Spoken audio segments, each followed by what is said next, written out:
The Torah reading for today is mostly to do with sacrifices and the sacrificial ritual,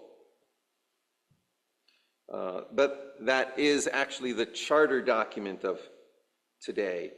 By reading it today, it puts us in line with this ancient tradition. This ceremony that we do today is a direct continuation of that ceremony that we read of a short while ago, even though it seems quite different. At the same time, the Haftorah truly complements the Torah reading, reinforcing the understanding that to be truthful, the ritual commemorations have to be reflected in a change of ethical behavior, and in particular, the change in how we treat each other. In particular, the change of how we treat each other. It is a change in how we act in community, that when necessary, we feed each other, we clothe each other, we take care of each other. Jewish community is a reflection of Torah, as well as a source of Torah. We encounter Torah first and foremost when we live in Jewish community. And as long as we are studying Torah and engaging with its teachings, Jewish community is also then being shaped by our people's values and practices. The tradition and the faithful life of the people shape each other. They lean on each other like two sides of an arch, holding each other up.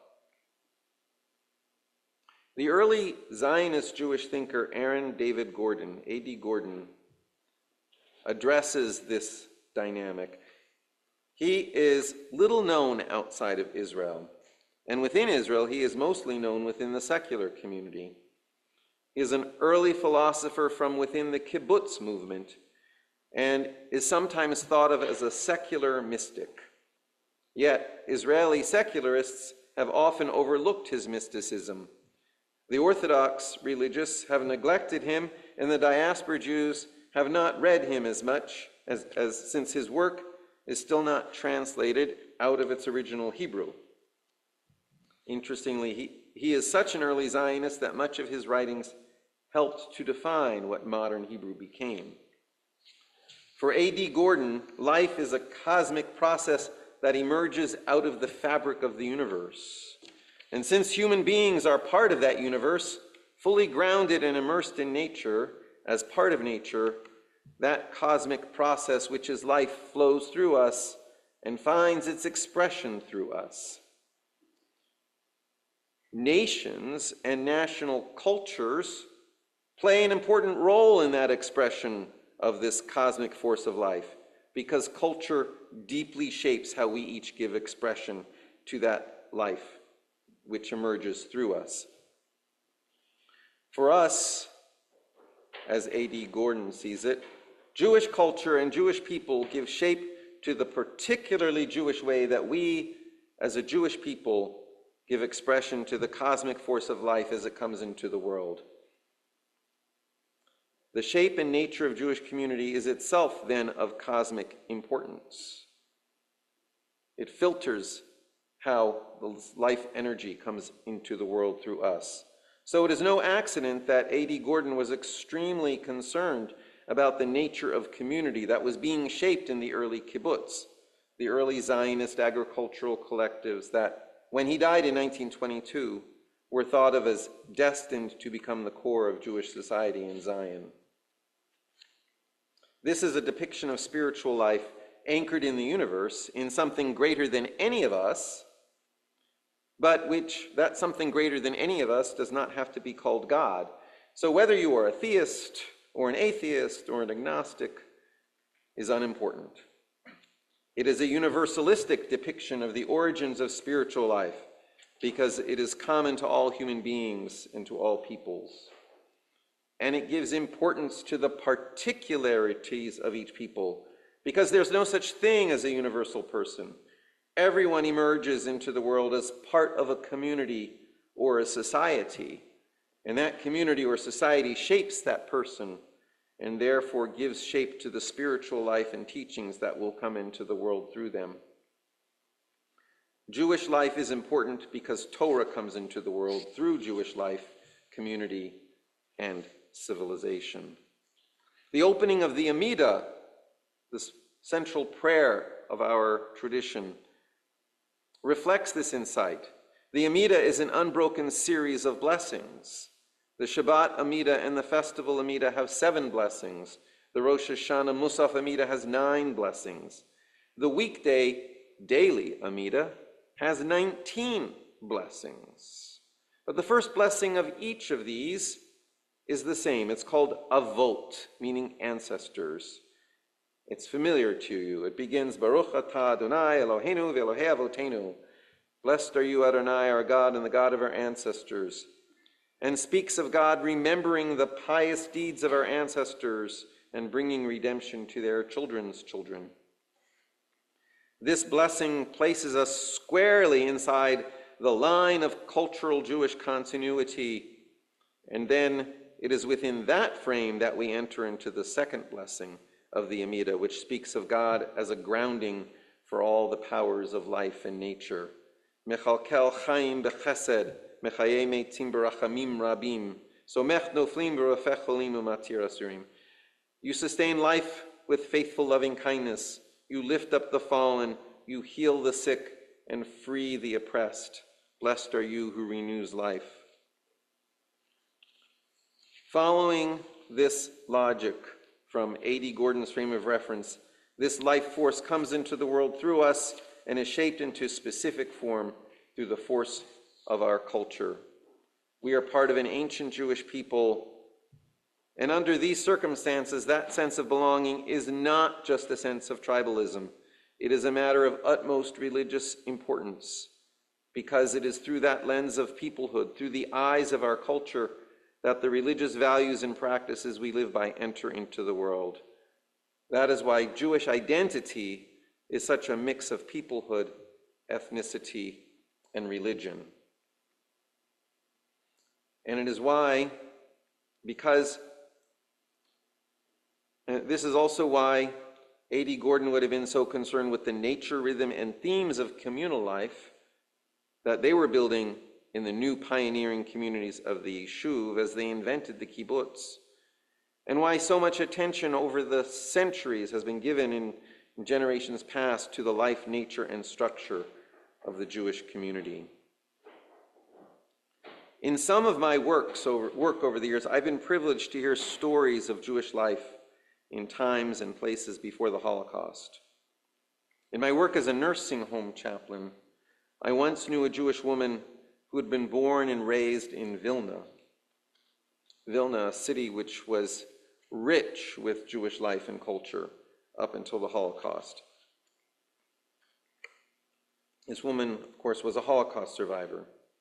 But the memories she shared with me were from the life in Jewish Vilna before it was destroyed. As we were sitting one day at Shabbos lunch in the home, she began to tell me about Shabbos lunch in Vilna. Specifically, she recalled how on Friday afternoon, each household would make a cholent. You know what cholent? A very rich stew, beans, meat, all sorts of things, but it was very rich stew that is traditional on Shabbat. It keeps from Friday afternoon until Saturday morning. She recalled how on Friday afternoon, each household would make a cholent for Shabbos lunch, enough for however many people they thought would be around the table. They put it in a crock pot with a lid, and they tied a distinctive ribbon around it. Then she said you'd run it down to the local baker, who would not be very far away.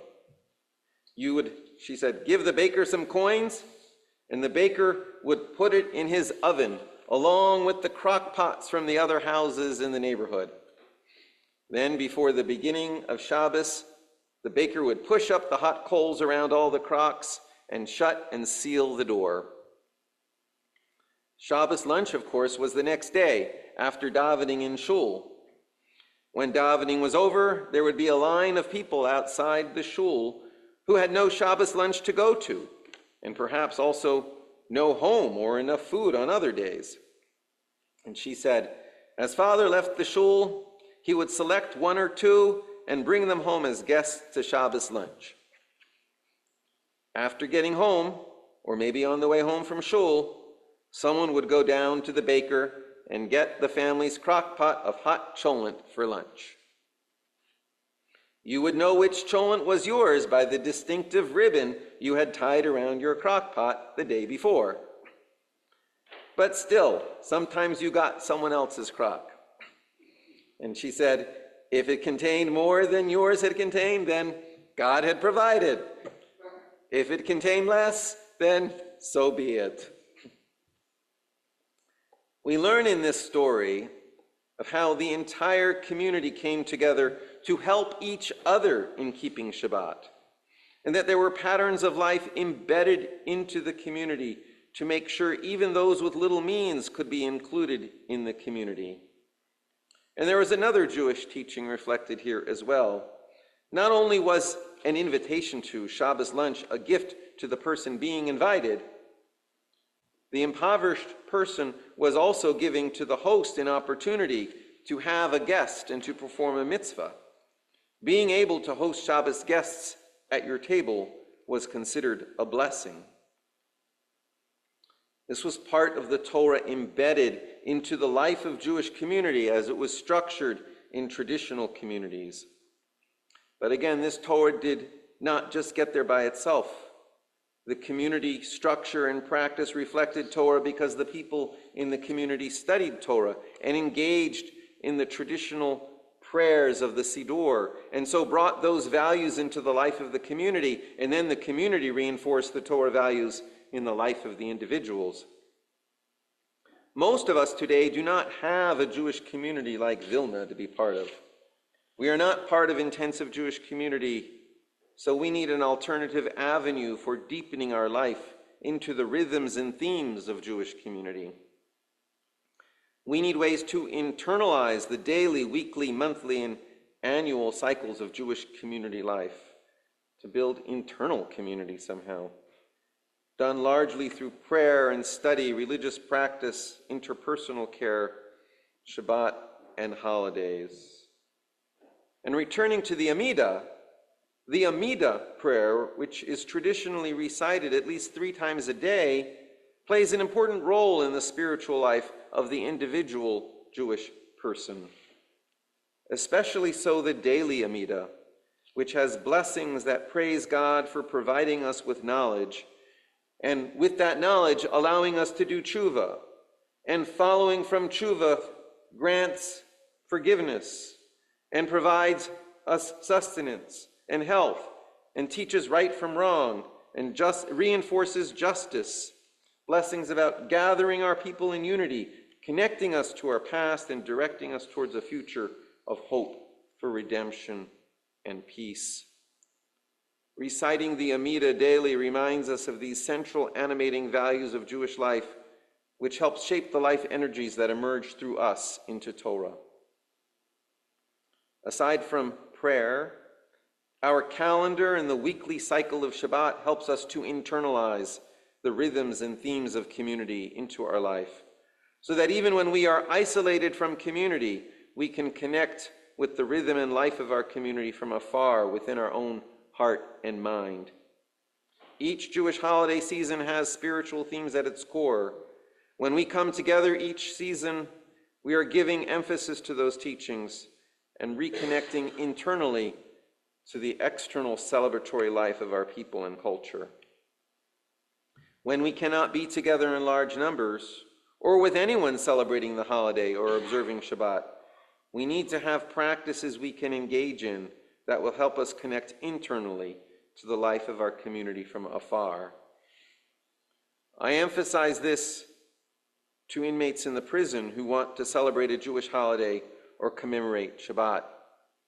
I tell them, you cannot be in the same place as the rest of the Jewish community, but you can be in the same moment as the rest of the Jewish community.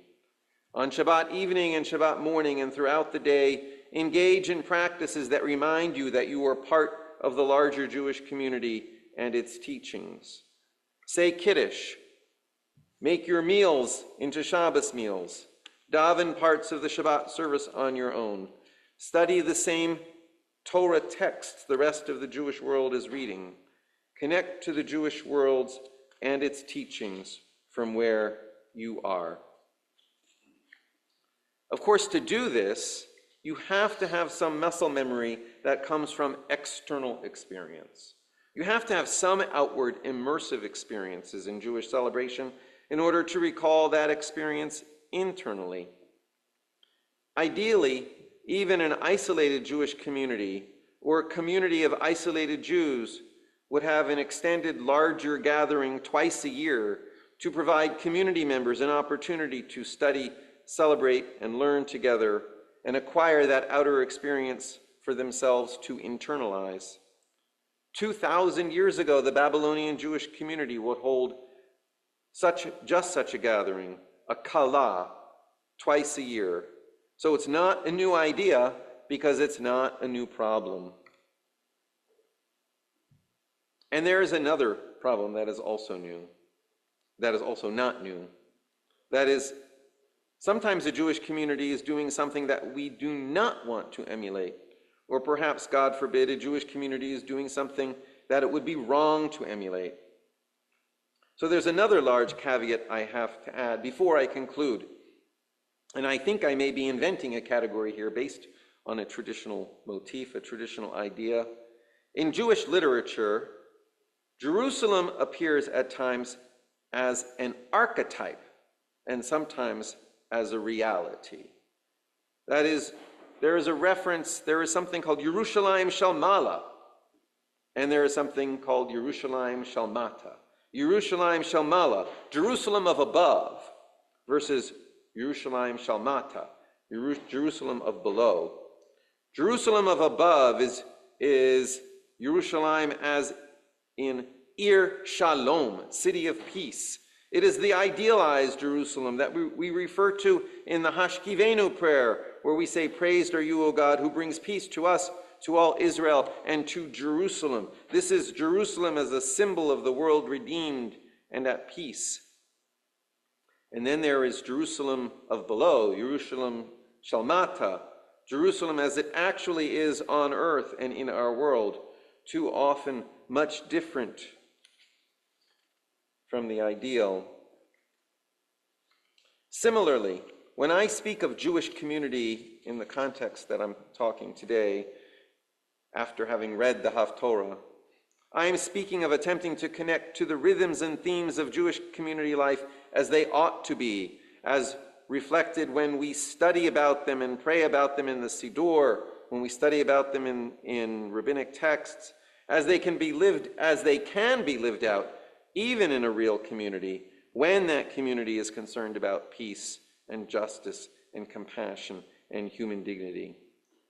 So I'm talking about Am Yisrael Shel Mala, people of Israel of above. We know there also exists Am Yisrael Shel Mata, people of Israel of below, the reality of us. We read about this dichotomy in today's Torah.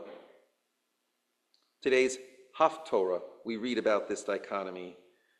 The Jewish community described in the Haftorah in Isaiah is fasting on Yom Kippur, but still ignoring the hungry and oppressing the laborer. Rather than the Am Yisrael Shel Mala, a Jewish community that unlocks the fetters of wickedness and frees the oppressed, breaks every yoke and shares bread with the hungry, shelters the homeless and clothes the naked. That is Yisrael Shel Mala. And the Haftorah said, Az yibachak shachar orecha, then shall your light burst through like the dawn, and your healing spring up quickly.